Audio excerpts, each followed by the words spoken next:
Welcome to another episode of the Tower 26B Racer Podcast. I'm Joe Mitz here once again, Coach Jerry Rodriguez. Coach, how you doing? I'm good, buddy. How are you? I'm making this fast. I'm going to talk like that Micro Machines guy. I'm getting through this quick because we got a very important guest here, and it's not Andrew. Andrew Talansky's here too. Andrew, how you doing, buddy? I'm good. Thank you, Jim. But joining us, I don't know if he's been on the show before. We have 103 episodes. I'm not sure if Steve's been on the airways before. Steve Munatones. Steve, it's an honor and privilege to have you on the episode. Have you been on this show before? Nope. This is my memory going in my elderly years here, Jerry. I don't remember Steve's here. We talk about him so much. I feel like he's on almost every episode, but we finally get the man on here. Well, I suspect this might be the first of a few, especially after today's show. There'll be lots of questions, and we'll have to probably bring Steve back on. So, well, it's exciting. He's got a lot going on. We'll get into who Steve is quickly, but briefly before we get into his new revelations or his new endeavors that he is undertaking, because he's undertaken a lot of endeavors over the years. He's been an ambassador for the open water swimming world. But Jared, what did we talk about last episode? Like I said, I don't remember if Steve's been on. I don't remember what we talked about last episode. I don't know if I got two kids under the age of 3. I don't know if I'm coming or going. What did we talk about last episode? By the way, Jim, congrats on kid number 2, Mason, walking, putting his first steps out over the weekend, right? Got it on tape. We had our 2 p.m. call, as we always talk about. We had our 2 p.m. call, and we shared the video of him walking, just relax. He falls down, gets up, falls down, gets up. Third time's a charm, and he just takes off. And now it's on, man. We are running all over the place. So, the thing with parents, and this from Madeline, your first one, you're all excited when they start walking. Then you realize how much more work you have, because now you really have to keep an eye out. And he is a beast, man. He does not stop. But what did we talk about last episode? Well, we went through the 4, what I think to be the 4 key ingredients, the 4 most important things that a triathlete needs to do to improve their swimming. And there's no particular order. Those 4 things, whether it's increased volume, the proper training prescription, enhanced swimming mechanics, and accountability, those 4 are the key ingredients, and it's a matter of which of those 4, or the hierarchy that the individual should tackle. It just depends on where they are in their progression and so on. Somebody might actually even have a coach, so being accountable would not be at the top of their pyramid, but for some others, it might be. So it just depends. But those are the 4 key ones. You want to go in detail on that, go back and listen to episode number 103. But Andrew also gave some ingredients that lead to being, a better triathlon cyclist. So Andrew, any takeaways from that? What were your thoughts post that episode? Yeah, just that I think that's the best way to break it down. I mean, the way Jerry related it through swimming, it's very similar. You have the obviously different names for it in cycling, but at the end of the day, there are 3 to 4 kind of key areas. We talked about endurance, we talked about strength, we talked about how you layer intensity on that. Obviously, when you get further into it, there's nutrition and form or position on the bike, and you blend those together in the right mix, and that's as simple as it can be. Obviously, there's the 0.1% that you go for if you're at the very, very, very elite level that might require diving beyond that, but kind of breaking it down into those key digestible pieces that'll get you 99.9% of the way there. Yeah. And we were talking I'm sorry, Jim, please go for it. No, we were talking in right before this podcast. We did our weekly, Jim, as you know, our 2 p.m. call with our athletes, and I mentioned then, and I'll mention now, Andrew, I am looking forward to watching a stage of the tour with you. I mean, I feel like I'll be sitting next to a rider, because I want to hear your critique of the race and what it feels like to be an insider. So looking forward to whenever you decide that you allow Jim and I into your TV room. We're ready. No, that would be super fun. I'd love to do it. I mean, I think I always get in ways a greater enjoyment out of watching something like the tour than maybe your average viewer, because it's just a different experience for me. It would be like you watching a swim race. You have a completely different understanding of what the athlete's going through, what's happening. And I mean, I'd be happy to share it as best I can. It'd be Yeah, fun. that's Yeah, funny ex- because, and I'm sure Steve doing all, he's commentated on hundreds of open water swim events. He can see something happen before just a naked, that just a normal viewer can. Just I go to ice hockey game, I can see a goal scored, in the split second before anybody else, and they say, "How did you see that?" It's just something that I've grown up watching and looking for and reading the game. I'm sure Andrew's no different on the bike, so that's interesting. We should do that live, and we should charge admission, Jerry. Bring in some cash. Well, I'm looking forward to it with Andrew. But Yeah, we'll do it. let's get Steve involved here. He looks like he's kind of bored over there with our banter. So let's introduce Steve. You're a former professional marathon swimmer. You're a renowned coach. You've served as national team coach 2001, 2003, 2005, 2007. World Swimming at the World Swimming Champions 2004 at the World Open Water Swim Champions. You served as editor-in-chief of the Daily News of Open Water Swimming. You created the Open Water Swimming Dictionary. You manage the International Marathon Swimming Hall of Fame site, and you served as NBC commentator for the men's and women's 10K marathon swim during the 2008 Beijing Olympics. During the games, you provide expertise on sport to a variety of media, including NBC TV, Universal Sports, Wall Street Journal, National Public Radio, USA Today, New York Times.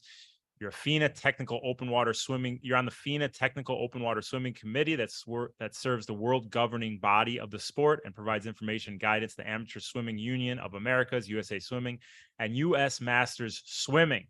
You live in Huntington Beach and you have 4 children and a wife. Is that enough? Did I say enough about you, Steve? Are you blushing? Yeah, you can shorten it down. I don't want to shorten it down. I got to fill time. But the biggest thing is you started Swimopedia, didn't you? Open Waterpedia, yes. Open Waterpedia, which I have a page on. I don't have a Wikipedia page. I have an Open Waterpedia. So thank you for that. Yes. And that was the whole idea. We want everybody in the sport to have a personality, to have their history up on the internet. Doesn't matter if you're first, second, or last. So welcome. Thank you for putting the last place guy on there. But it's an honor to have you on the airwaves, somebody with your credentials, your knowledge base, your history in the sport, and the ambassador you've been for swimming. So thank you for joining us. And you and Jerry, I mean, you guys can go and probably banter for hours on your history together. Well, Yeah, I'll try and for hours. I'll try and keep it short for today. But Steve, I was trying to think. We met maybe 30 years ago or so, and had the open water swimming thing in common. But give a little background on your athletic. Give a little history on your athletic background. Swimmer, water polo player, right?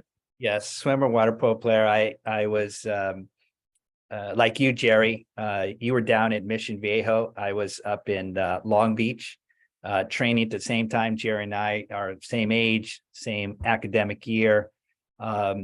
We just swam. We trained. By the way, same academic year.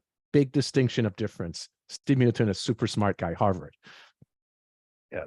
Well, anyway, it was we were training with the same style of coach, meaning you got in the water in the morning, you swam 2 or 3 hours, you got out, you ate, you slept, you went back in the water for another 2 or 3 hours. We were constantly in the water. We were constantly being pushed.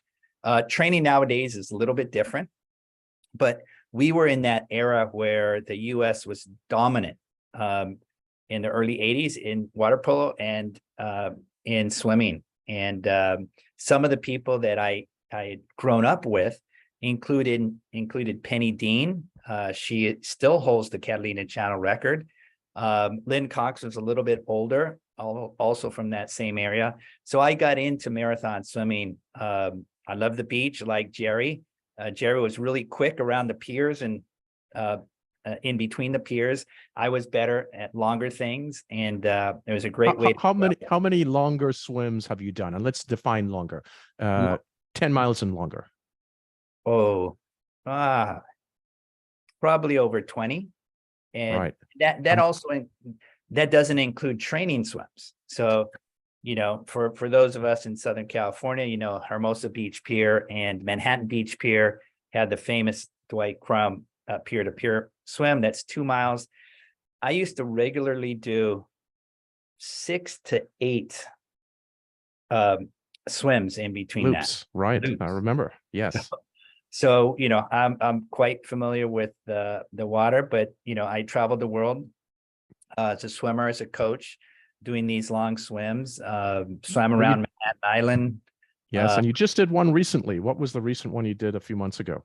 That was Scar. It's 4 lakes in 4 days. The total distance is 40 miles. It is a race. You start at one end of the lake and you swim to the other, and next day you go on and on and on. And it's a great challenge. The water started like, where's this it at? year at the coldest point was 51.5. No wetsuit, no double caps. It just Speedos, goggles, and a swim cap. Starts at 51. The water gradually gets warmer, but warmer is relative terms in our world. You know, it's mid 50s when it gets mid 50s in the water. And for those who are in Europe, it's 12 to 13 degrees. It starts at 10 and a half, 11 degrees, and it gradually gets warmer. Where is this at? This is in Arizona in April. So it's part of the Salt River, one of the tributaries of the Colorado River. And it was just an idea that a guy named Kent Nicholas had. How does he train for a English Channel swim? How does he train for a Catalina Channel swim when he lives in Arizona? And the water is still cold in March, April, May in Arizona, and it's roughly equivalent to the English Channel or Catalina Channel. So he came up with this idea that was crazy at the time, very similar to the people who came up with the Ironman triathlon, crazy at the time, but now dozens and dozens of people do it every year, and I was one of them. Well, let's Talansky, get in. he said he swam 40 miles in 4 days. No, Yeah. no. Did you hear that? He did. Talansky didn't even react. He just said, no big deal. We could do that.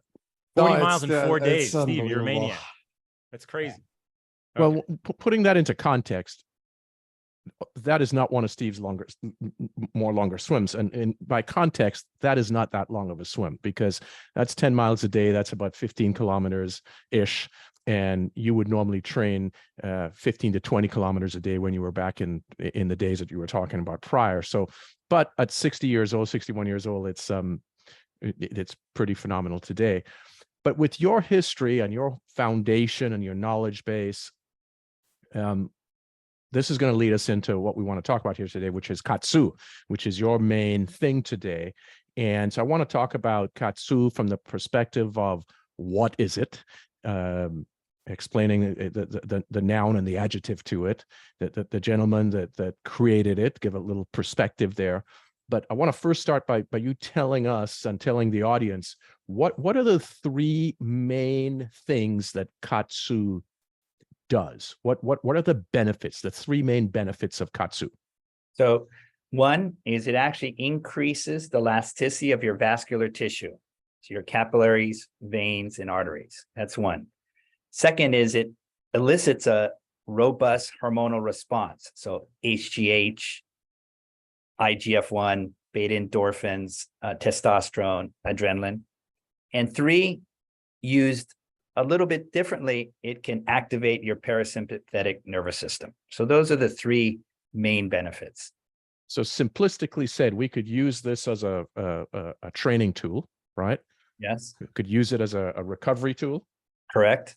Very and important. then probably some sort of performance enhancement, a mechanism to enhance your training.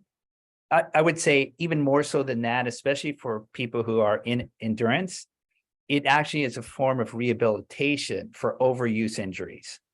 So let's say the swimmers who just are doing too many strokes, sore shoulder, or runner or cyclist who has some kind of joint, not an injury per se, but an overuse issue that prevents them to train at 100%. We can use this to actually elevate them from, let's say, training at 70, 80% to a higher level that, over time will actually What help. about someone like Andrew Talansky here, who tore his hamstring about 6 weeks ago surfing?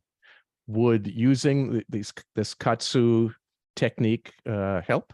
Oh, absolutely. Absolutely. All right. Perfect. That's all. That's all on that one, because we're going to get into the details of why or how in a moment. So tell us what is, or how was Kaatsu created? Where did it start?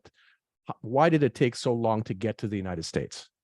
So one, it was created by a doctor, Dr. Sato, in Japan, in the 1960s. He worked on this for decades. In the 1990s, it actually came to 1988 was actually the first year that was used by Japanese athletes at the Olympic level. And it's been used by the Japanese athletes and the Chinese athletes after that. Is that when you recognized it at that Olympics, or was it the World Championships? It was the World Championships in 2001 that happened in Fukuoka, Japan. And I saw athletes using bands on their shoulders. And I thought it was strange, Jerry, you and me, if we see athlete with something on their arms or their shoulders, we just automatically assumed it's they're injured and it's some sort of rehabilitation or kinesiology tape, something. I didn't know what it was. When they explained it to me and they introduced me to this Dr. Sato, I visited his laboratory. I saw him and I said, this is incredible. He did it to me, very short in this discussion. Then he showed it to me and I go, God, I've never heard about this. I don't know what it is. I think this is incredible. And he goes, oh, I've been looking for someone like you. At the time, the Japanese athlete, from baseball to golf to swimming to wrestling, marathon running, cycling, they had been using this modality, this equipment, for decades at that point. Not one person had leaked that information out. And here I was, Dr. Sato simply wanted the information to go out there. And he said, I need someone to take the information that I have in Japanese and explain it to the world in English. And that's how we started. Yeah. And so, but you spent a number of years sort of learning the technique, understanding its modalities, and almost 15 years or so, right? Yes. So we've all seen the wax on, wax off old Karate Kid. We've heard about the people, the chefs who want to eventually become a sushi chef, but he spends years washing the rice. Same thing with Kaatsu. Dr. Sato said, I'd love to teach you. I want to teach you. And from that day until the day he said, okay, you understand Kaatsu, go forward and share the information. That was 13 years. So in those 13 years, I went with him to the hospital wards. I visited Olympic athletes with him. I visited sumo dojos. I went various places where he showed me the different applications of Kaatsu amongst athletes, people who are comatose, people who are paraplegic, people who are disabled in some way. And every single time he was teaching me a little bit more and a little bit more. And then I had to take all that information, translate it into English, and actually create a whole vocabulary, because the entire vocabulary of Kaatsu was in Japanese, and we had to create an entirely new vocabulary of this modality in English. So now, but in those 30 or 40 years before you met him, it seems like he developed this entire educational process. I mean, isn't this taught at universities or a university? What is the educational process to this? How is it taught? Is there a protocol for it? What did he do? Yes, in Japan, there's the protocols they teach to cardiologists, internists, orthopedic surgeons. That's obviously at a higher level with people who complete or understand very well anatomy, physiology, biomarkers, et cetera. And then there's a lower level, sort of a layperson's use of Kaatsu that he teaches to coaches, trainers, physios, chiropractors, acupuncturists, and trainers. So in Japan, there's two different levels with how he teaches and how he spreads. But isn't this also taught in the university as a subject matter? Yes, there are.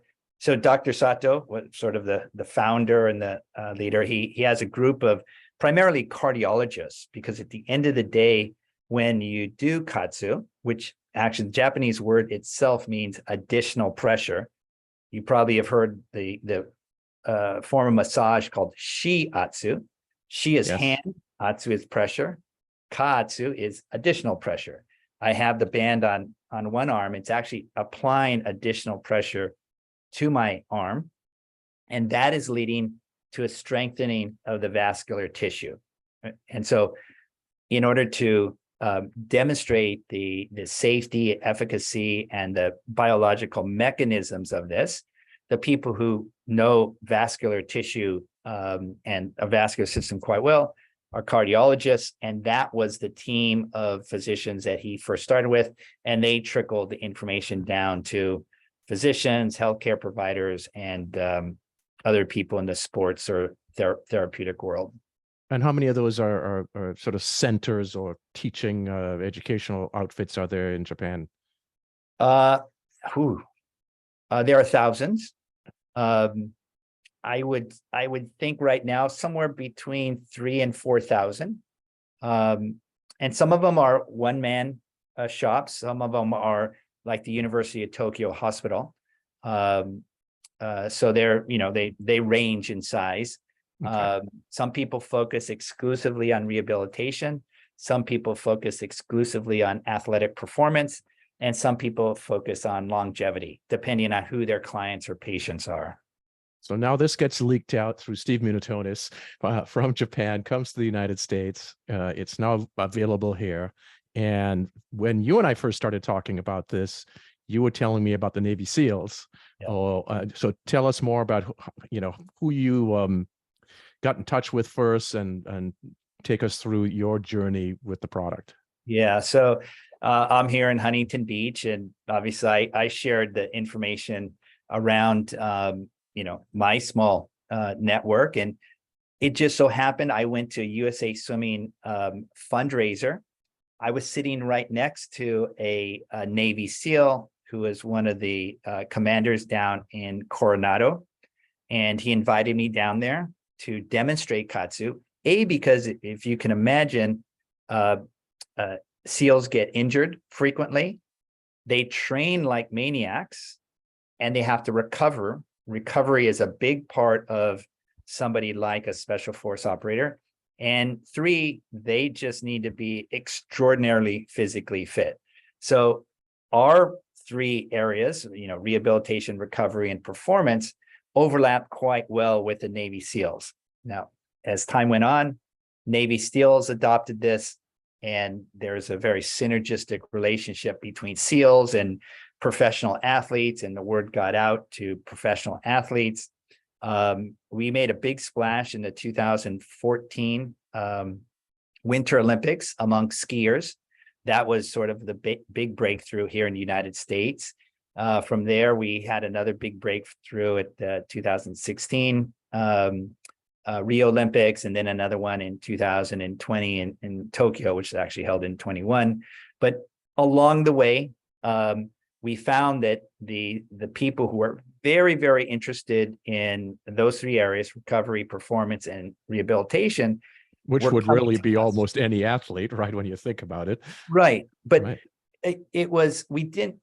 We're a small team, and we weren't spending the time, and my mind doesn't work this way, in marketing and advertising.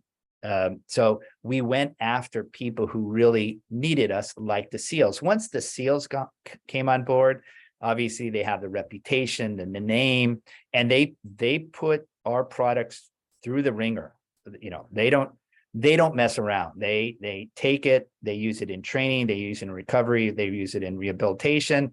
And when they accept it, that means the product is robust enough, it does what it says, it's effective, it's safe. And then that word trickled out to other organizations, and we've been working with that since. So, our phones, it's very interesting. I get calls from a stand-up comedian that people have seen on TV in the movies. Stand-up comedian calls me up and says, Steve, I'm a stand-up comedian. I can't stand up because I have a back issue, but I have a gig coming up, or a special coming up, and I need to stand. How do I get better? You get from there to, unfortunately, in war, because we deal with special operators, we deal with a lot of people who are amputees, missing an arm, missing a leg, or missing multiple limbs. So we deal with working with those individuals, and then everybody in between.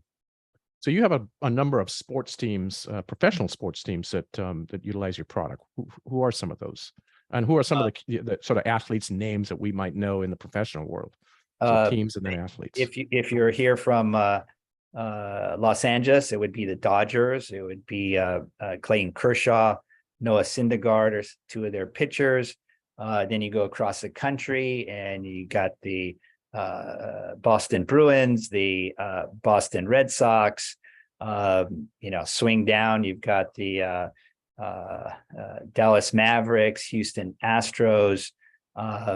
You've got it very interesting. This is very, very interesting. Obviously, the pros can buy any equipment, any modality they need for the performance and rehabilitation of their athletes. What's I think is even more interesting is we have about 80 universities across the United States using Kaatsu. Most of them are Division III universities. I would have thought initially UCLA, SC, Cal, Stanford, Alabama, right, your big names, your Division I, prize teams. Right, but the teams that were buying the products were the MITs, the San Diego States, the teams that did not have the gigantic budgets. And after a number of Division III and Division II universities came to us, the athletic department, said, why are you guys buying this product? I don't understand. Like UCLA says no thank you, but MIT says yes. Didn't make any sense to me. The answer was, we don't have the budget of the big schools. We've got a much smaller budget, and for each individual trainer or coach, we have more athletes. So everything we buy has to be more effective and more efficient because we don't have the budgets and the people. And so when I heard that, I realized that's a great selling point for anybody who's looking for what can I get, for a big bang for a sort of smaller buck. Well, let's go there with, let's look at our individual sports, since this is a swimming and triathlon podcast. So swimming, biking, running, how do we, do we have athletes in each of those sports individually using your product? Yes. So we, on the running side, we work with US Track and Field at all levels. So sprinters, hurdlers, distance runners, middle distance. On the swimming side, we work with Jerry, you know this name, Anna Marcella Cunha won the marathon swim in 20, but also Caleb Dressel, 7 gold medals. Michael Andrew, I saw. Michael Andrew. Michael is actually he's really innovative, really innovative. The most impressive form of recovery that we saw, and this applies to triathletes who spend a lot of hours training. He had 3 finals in an evening session at the World Junior Championships. And I forgot exactly what the events were, but let's call it the 50 free, 50 fly, 100 free. But he only had a maximum of 20 minutes in between each of those. It turns out that he won all 3, which means he had to perform in the race, he had to get out, he had to talk to the media, and then go to the medal ceremony. When 20 minutes, that doesn't leave any time for recovery. So instead of, Jerry, you and I know, we typically, a swimmer will swim, we'll go down to the warm down pool and do an easy warm down, because he had the next event, because he had to talk to the media, because he had to talk to the, or go up on the medal, the podium to get his medal. He did Kaatsu as a form of recovery in between each of those. So when you say he did Kaatsu, what did he do? Like, well, exactly. I was going to go there. So we got the swimmers using it. We have the runners using it. What are the bikers? Do we have any cyclists? USA Cycling adopted this, or we athletes? We have a few. I don't know the names of teams because I'm not familiar with the cycling, the cyclists as much as swimming. I apologize for the cyclists out there. I watch it, but You we are getting on Talansky's bad side, Steve. He is giving you the evil eye up there. he'll know the the Colombian runner who won the Tour de France 2 years ago, I believe, or is it maybe 3 years ago? Oh, Colombian Egan cycle. Bernal. Yeah, Kaatsu user. So we have at the highest level Tour de France runners, not Riders. Tour de France. Obviously, I'm showing my ignorance here. Tour de France cyclists who are using it, they use it a little bit differently than swimmers because you don't want to. You can, but at their level, you don't cycle. You don't actually use the bands when you're on the road. They use the bands after a workout as a form of recovery, or if So they let- have road rash or something, they'll use it as a form of rehabilitation. So let's talk about the product, what it is, and then how it's used. Give us some examples. Let's get super specific if we can for the triathlete. Okay, so if I were a triathlete, and Jerry, I've seen the people that you coach. I mean, they're working and they're working out hard. And so, how I would use, and this is our sort of our workhorse model. It's called. Right. So you're holding up the device, the device itself, Correct. right? So this, because most folks are listening to this, and some will see this on video, but so it's a small device you can hold in your hand, the palm of your Small hand. device I hold in my hand. In here is a circuit board, a compressor, and a battery. And the algorithms are set, so it's pushing out air into these bands that can go on either your arm or leg, and at a certain pattern. The most common pattern is 30 seconds on, 5 seconds off, 30 seconds on, 5 seconds off. So I just turned on this unit. It's actually going. The band, very importantly, inflates for 30 seconds and then deflates for 5 seconds. And then I don't know if you can see. Oh yes, the color of your hands. Normal Yes. skin color. And this is my Kaatsu color. It's pinker. And if I turn my hand over this way, you can see a distension in my veins. Yes. What is actually happening is the very small capillaries and veins in my arm are getting engorged in blood for 30 seconds. And then it releases for 5 seconds. So it's engorgement, release, engorgement, release.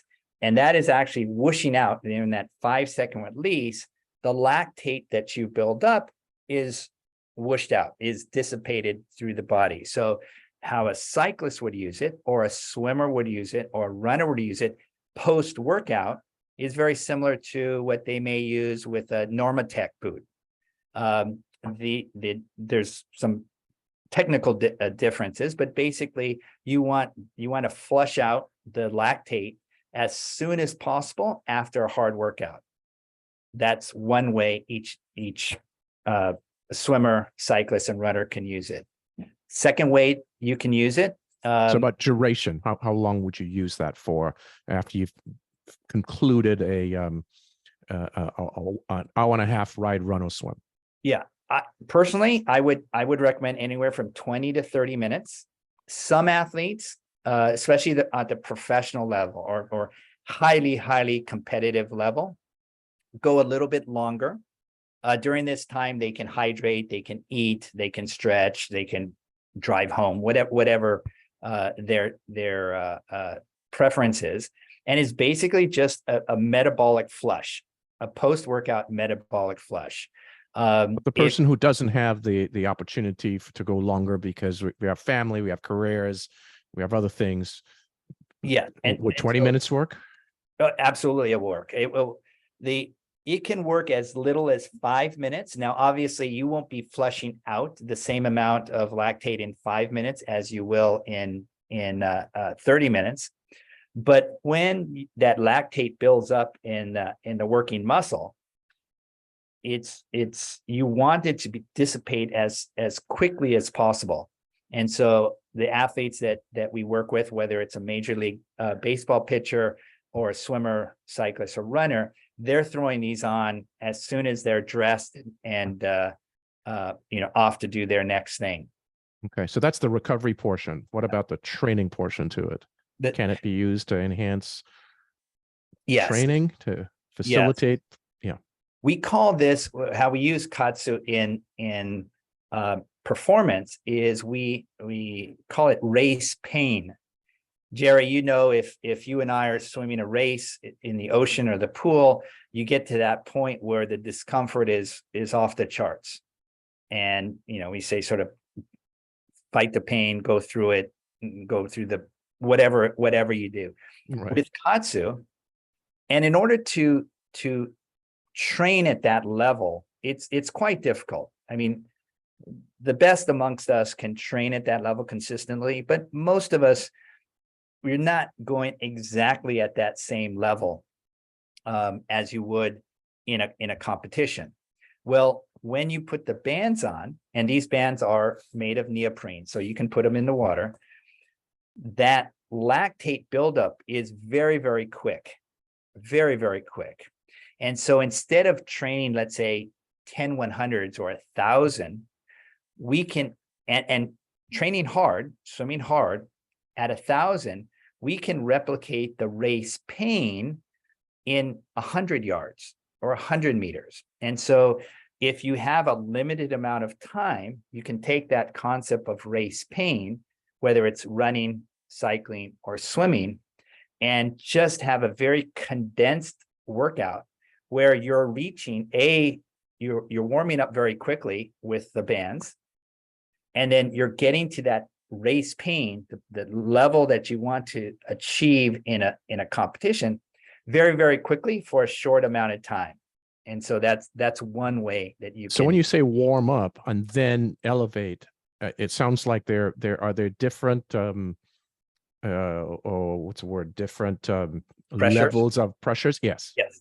Okay. Yes, there absolutely is. So in the device itself, this is what we call cycle. So pressure on, pressure off. I'm going to hit it here. And then the next one is telling you, are you going to do arms or legs? You sort of toggle in between arms and legs on the device. And then the next one is low pressure, medium pressure, high pressure. Ah, yes, I see. Custom pressure. Custom pressure is, in the triathlon world, I refer to it, again, I'm old school, sort of the Dave Scott level. So I want to go higher than high, or if I'm injured in some way, or I'm a beginner, I'm slightly, let's say, I leave it at sedentary life, I'm a little bit overweight, I may want to go lower than low.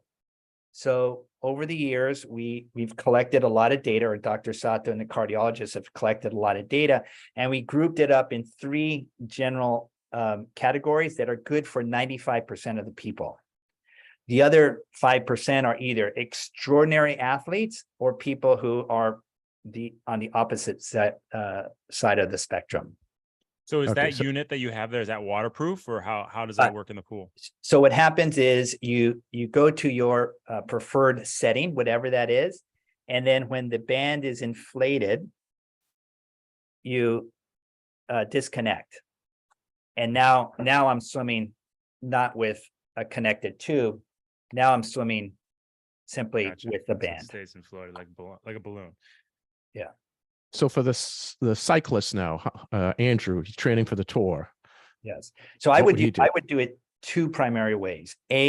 Before he gets on the bike, he could be stretching, he could be preparing his breakfast, whatever that is. I would be doing the cycles at that point, warming up for the bike ride. Would you be on the lowest setting for something like that for the warm up, or is that So totally for someone separate? like you, someone who's experienced, we call it the progressive cycle. Start at low, then go to medium, and then go to high. By the time you get to high, your vascular tissue is as elastic as it would be when you've already hit your peak of your main part of your workout. What that means is when you get on your bike, you're metabolically and vascularly prepared to go hard. Instead of, warming up a bit, you can, I'm just making this up here. Let's say you're going to cycle for 90 minutes.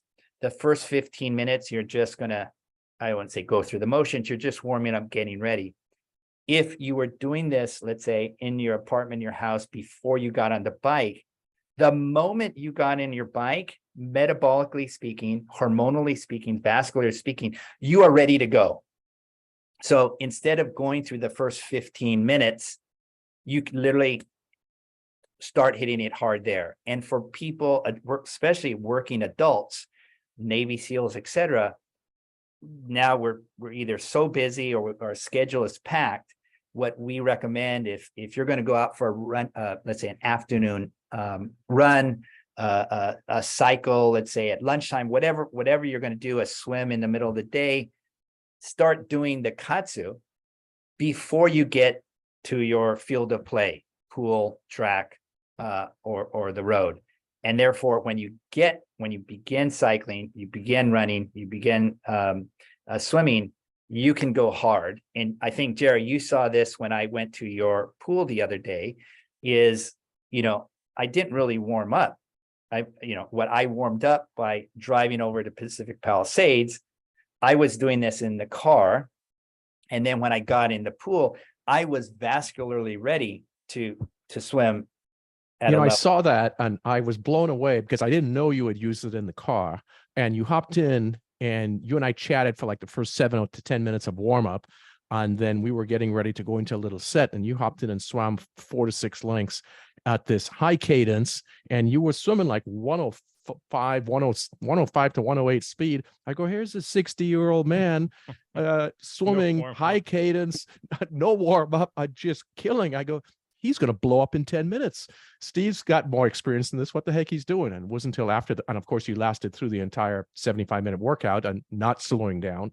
And it was after I learned that you'd done it, you'd warmed up while driving up. Yeah. So in Andrew's case, you that is one way you can use it. Again, if you wanted to, or even let's say you were going to do hill work or sprint work, whatever you were going to do, we have the different levels of low, medium, high, and custom pressure, because each of the athletes, your preparation, your length of warm up, the amount of time you have. I mean, if you're going to go on a Saturday long ride with your buddies, hey, you don't want to leave them in the dust, talk, just, get into it, listen to music, whatever you're. But at the time when you want to perform, when you really want to hit it hard, whatever that is, Kaatsu can help your vascular tissue start to be elastic. That's a very definition of warming up. And then also, this is very, very important, is when you do Kaatsu and you take off the band. I'm taking off the band now. I've done it for 5-10 minutes. So I have the band off. Now my muscles here are sending a signal through my central nervous system up to my brain. It takes about 12 minutes, and we've tested this all out. We've proven it. It takes about 12 minutes for my brain to start optimizing a hormonal response.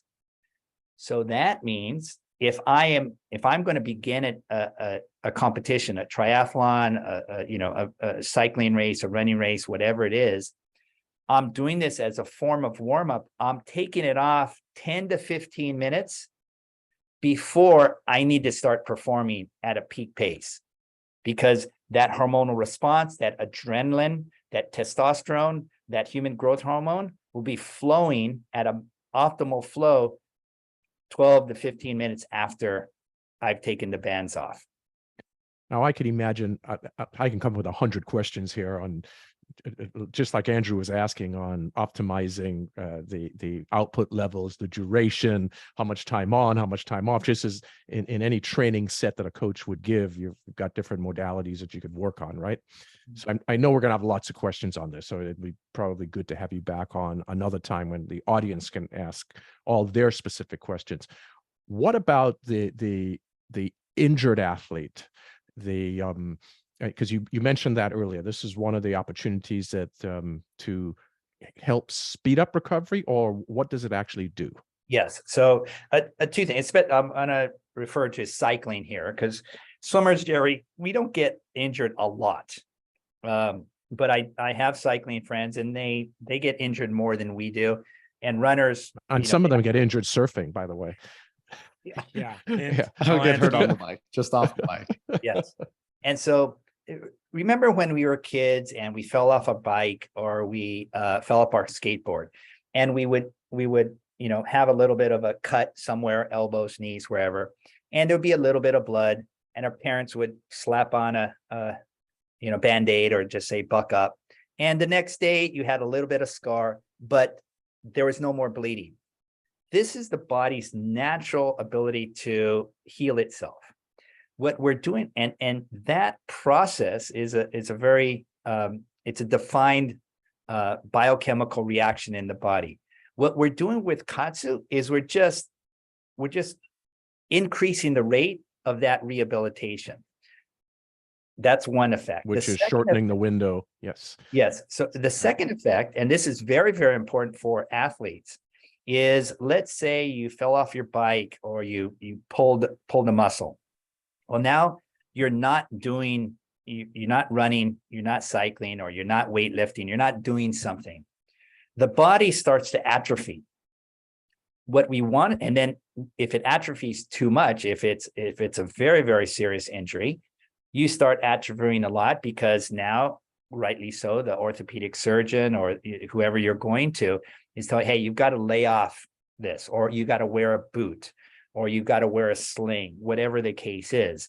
Now, one side or the other is starting to get atrophied. One side or the other is starting to get less capable of what you were doing when you were in a peak condition and on your peak training mode. So now with these bands, we can actually put a band on one side or the other. We can put different pressures on one side or the other in order to avoid the muscle atrophy, in order to maintain the vascularity and the muscularity during the period where your body is naturally rehabilitating. And so when your body does rehabilitate, you don't have any gait issues, you don't have any balance issues. Both sides are uniform and balanced, and therefore not only is the rate of rehabilitation quicker, but when your body is healed, then you're not fighting muscle atrophy, less or a suboptimal vascularity. Interesting question for you. As you're saying this, I had just a zap into the past. This is what happens at our age. You'll notice you forget the things that are clear, that are near term, and you start remembering the things that are long term. I remember reading this story in 1976 about Alberto Guantarena. He's a runner from Cuba. He won the 400 and the 800 meters at the Montreal Olympics. In fact, he is the only runner still to double in the 400 and 800. It hasn't been done since. First to do it and only to do it. And he was injured for some period of time, and I don't recall the duration, but he went through some sort of, I'm going to use your word for a moment, it's not Kaatsu, but he went through some form of stimulation type treatment for a fairly long duration leading up to the Olympics, because he was injured. And it was sort of more testing to see what this would do, because they were super concerned, but they didn't want him, to your point, to atrophy. And obviously the outcome was favorable. It'll be interesting to find out, if we could, what he did and if there are any similarities to Kaatsu. So a little homework assignment. Yeah. What's very, very interesting is, again, we sell Kaatsu or distribute Kaatsu at 49 countries around the world. Countries like Japan, China, Germany, Eastern Bloc countries, Russia, they are not only are they very aware of Kaatsu and use Kaatsu, they've actually gone beyond what the American universities or American pro teams are in the applications of Kaatsu. Interesting. Primarily because when I visit, whether it's China, Germany, Spain, Italy, etc., I'm visiting with coaches, and right next to the coach is a physician or a physio or a trainer, and they're they're taking blood samples, and they're doing a variety of things, and they're really understanding the mechanisms that are happening in the human body at rest and in under exertion. And they're really, really pushing the envelope of what an athlete, how they can apply Kaatsu. So it wouldn't surprise me. It would not surprise me because Dr. Sato, the inventor of Kaatsu, he was already lauded by the Japanese Olympic Committee in 1988. In 1988, well before I was aware of it. Jerry, you and I had just graduated from college back in the 80s. So, you know, the awareness level of, and obviously Alberto back in Cuba, they were outstanding in a lot of sports in the 70s. Yes. A lot of sports and running, boxing. It would not surprise me that they had done some form of Kaatsu at that time. So let's how does somebody find out more about Kaatsu? How do you spell Kaatsu, and what's the website? So it's you see it here, Kaatsu,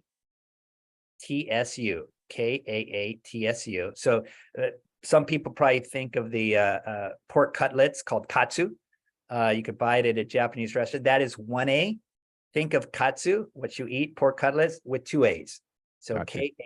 kaatsu.com, and there's all the information there. So there's a lot of good. It's a really informational site. So go there, check out more. So sorry, Jared, go ahead. No, I'm to your point, Jim. I'm fascinated. We started talking about this in 2014-ish when you got involved, and it's taken me way too long to really do a deep dive into this. But I'm sure there are going to be lots of questions because I have scores more questions as I continue to pepper you with text messages. So we wouldn't give your phone number out here, but give it out. Come on. He gets messages from me at all different times and hours. But so a lot to learn, and I suspect we're going to start hearing more about this in the triathlon world, obviously, as triathletes start adopting this, right? Yeah, I mean, recovery in the United States, recovery, sleep, nutrition, suddenly these are buckets that people are aware of in addition to our standard training modalities, everything from yoga to cupping to acupuncture, etc. Kaatsu is another modality that we add into the mix, but very importantly, Jerry, you and I talk about pace, interval, distance, or duration. A clever coach now has a fourth paradigm you can add to that, and that is a pressure. So how the Japanese marathon runners were using it back in the heyday in the late 90s and 20s, they would actually take the female runners and they would say, okay, I'm making up these times, but if you wanted to run a 2:30 marathon, what was your average time per kilometer that you needed to maintain to make that 2:30 mark? What they would do is they would ask the women to run a kilometer at a certain interval. Then they would add pressure to that, minimal pressure. When she could maintain that pace at whatever interval she was going, maybe it took her 1 week, maybe it took her a month, maybe it took her 2 months. When she got to that level, they increased the pressure, but they kept the duration, pace, and interval the same. So they had 4 different variables to work on. Yep. And now, team doctors in the NFL and Olympic team doctors go, oh, what a brilliant form of altitude training, because that's essentially what it was. When you have these bands on, the muscle gets deoxygenated to a certain extent, like you are training at high altitude. So another way that cyclists and runners use it, and swimmers too, is how do we affect or how do we mimic altitude training when we're at sea level? And that's a whole nother realm that we can get into later. All right. Well, this is, Jim, what do you think? This is a good start for you go in so many different directions with it. And I could see you in your backyard pool now with these Kaatsu devices. I could Andrew on his bike at home as we train for It's actually it's really interesting to hear about because I'm always, I mean, obviously in pro cycling we had access to kind of what you highlighted. I mean, every recovery modality possible.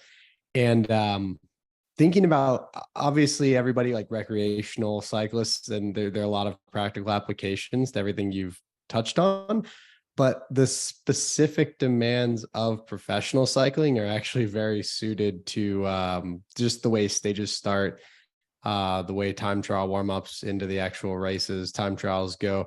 There's a lot of, it's kind of tailor-made for the benefits or the potential benefits that you're describing. And it's pretty interesting. I always like learning about something new. I've, been fortunate to try, I think, most every kind of recovery modality on the planet, but this is one I have not. So maybe, obviously I'm not racing at that level anymore, but with his hamstring injury, I might give it a try. Yes. Please. It only took me a short amount of time to appreciate what the Japanese had developed.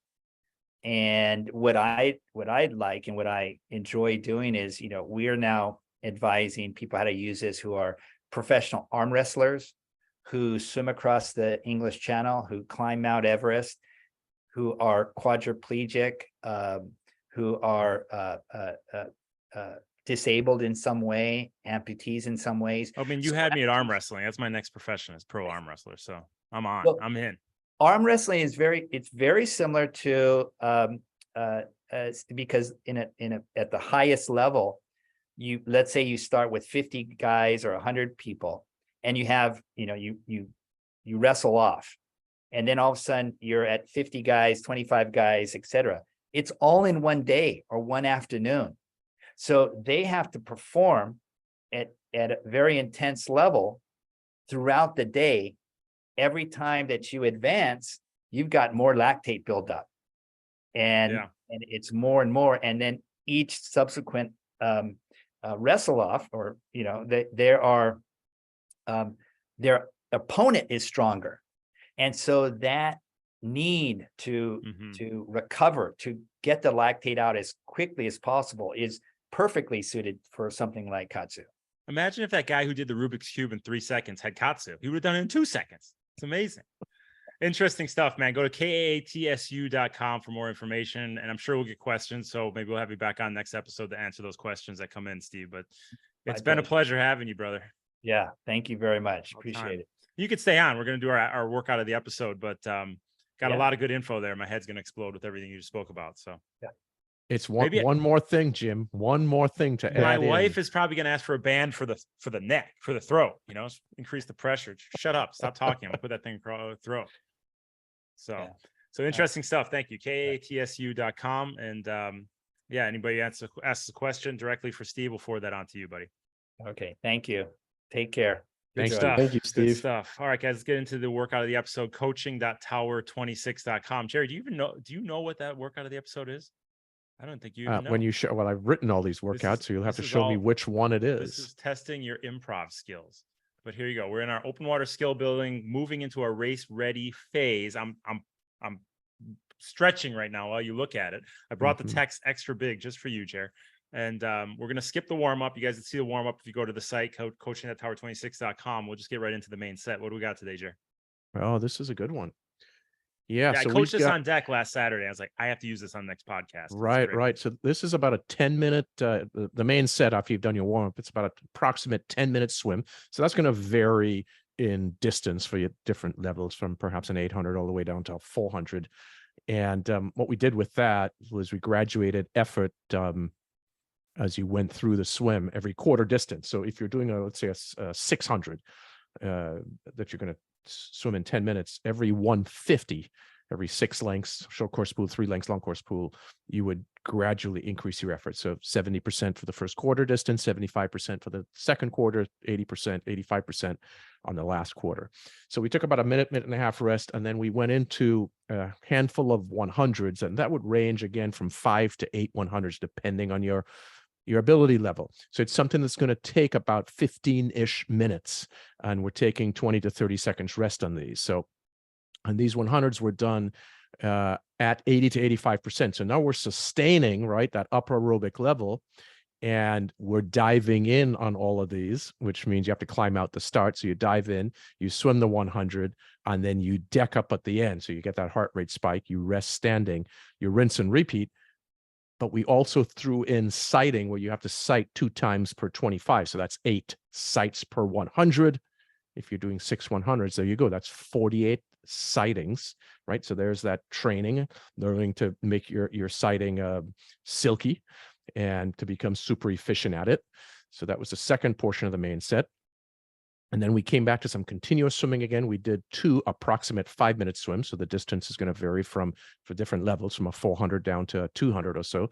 2 of those, 75% effort. And those were just more about consistent pacing. So 30 seconds rest, 75% effort. And then we came back to those 100s again that we did prior, 5, 6, 7, or 8, depending on your level. And let's define what that means. 5 100s if you're swimming about 2 minutes per 100 pace. 6 100s if you're about a 145 per 100 swimmer. 7 100s if you're a 130 swimmer. 8 100s if you're 115 and faster, as an example. So something that's going to take you about 12 to 15 minutes to do. 45 seconds rest. But we did these a little bit differently. We did have the sighting still, but we did the first 50, the first half of the distance, at race takeout effort. So you would dive in, you would swim fast on that first 50, and we'd sight actually with more frequency, 3 times per 25. So it was 6 times for the first 50. And then you would back down to 1 time per 25, or 2 sights for the back 50 at 80% effort. So think of this as fast in the first 50, 6 sights, 80% effort on the back 50, 2 sights only, deck up, rest, repeat. And Pretty intensive set. If you have a partner, you could do that as a pace line as well. Exactly. That would be an ideal way to do it if you had a partner. You just dive in, you lead off the first 100, and then your rest standing up, and then you would switch off, your partner leads, and you'd hop on their feet immediately. So that first 50, they're going fast. You're staying with them, but you're trying to be as relaxed as you can. Right. All right. Train real hard, specific. race hard. Yep. Train Yep. specific, race specific, right? So you see all Yep. those different, all those different aspects to this workout. It's exactly how you're going to race. So prepare for it. So go to Yeah. coaching.tower26.com for all those details. We'll open that workout up. I'll talk to Christoph after this, and we will get all the details so you can follow along with that workout. What's up, Chair? Now I'm going to have to refresh these workouts by adding in some pressure. Put on your Kaatsu bands. That's right. Yeah. All right, we're just gonna get to one question that came in for Andrew from Ricardo, and then it's time for Daddy to go pick up the kids. But the only question I'm gonna we got it through contact@tower26.com. That's where this came from. Now, Ricardo is a member of our cycling program. He says, when I review the general guidance on a trainer session, when you're struggling to finish, you're having a tough time with the workout, should I lower the power demand until I can get through the session? Should I grind it out, or should I just get off the bike, quit my career, give up my career, and go find something else to do? You understand that question? I do. Yeah. I think I generally encourage triathletes and cyclists on our live coached workouts to utilize the up and down arrows when we're leading them on Zwift, because outside training is always a range. If you're looking for a zone 3 effort, that might be anywhere, if we're talking percentage of functional threshold power, from 81, 82% all the way up to 89% roughly.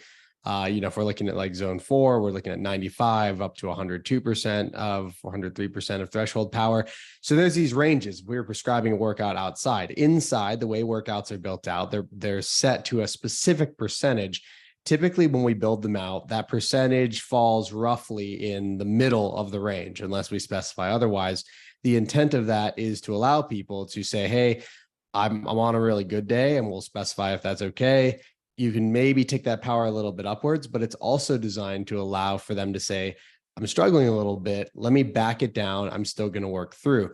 So there's definitely encourage Ricardo to use that down arrow if necessary and adjust, with the caveat that you should be able, if threshold is set properly, you should be able to accomplish most of these workouts once a good foundation is in. Granted, if you're just jumping into the program, new to it in June with the training phase we're in, yes, there might be a need to adjust that a little bit downwards. But typically the workouts I design, Jim designs, we set them up for success. the other side of that is if you also have a one-on-one coach in there and you are doing these workouts and you're struggling to finish, there's a difference between if you had a bad night of sleep, had a stressful day at work, you wake up the next morning on Thursday and join me, and then you're like, this is really hard. It's another thing if for weeks on end you're tackling workouts on the bike, on the swim, on the run, and you're not able to hit your times, your paces, or your power numbers, then that's more indicative of a deeper rooted fatigue issue. So if it's a one-off, you're struggling for a certain day, there's clear reasons for it, bad night of sleep, stressful day at work, whatever it is, but you still are up for the workout, adjust that power a little bit downwards and try to get through.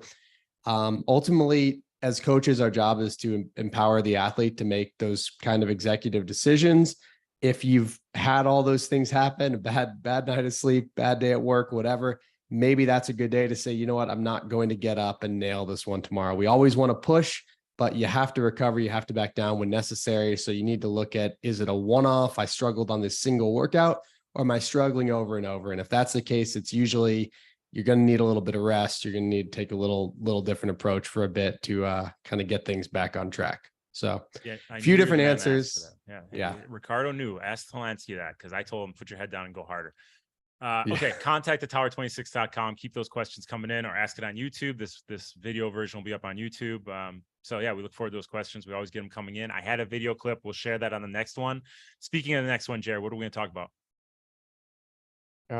Perhaps have Bobby McGee on to talk about running. Yeah, we haven't talked about running in a while, so I think that'd be interesting. But some good info here. Remember to bring those questions. If you have anything for Steve, ask the questions, contact at tower26.com. And it's always a pleasure, guys. Really nice having you. Andrew, anything else from you? No, that's it. Gonna coach some people through a workout in about half an hour here. 5 p.m. And let me warn you, you might have to use that down arrow. It's a rough one. Jerry, any last words from you? Yeah. Thanks as always, guys. Appreciate doing these. Good stuff. All right, guys. Forward. Andrew Talansky, Jerry Rodriguez, Steve Munatones, is Jim Linsky, the Tower 26 Be Race Ready podcast. Thanks.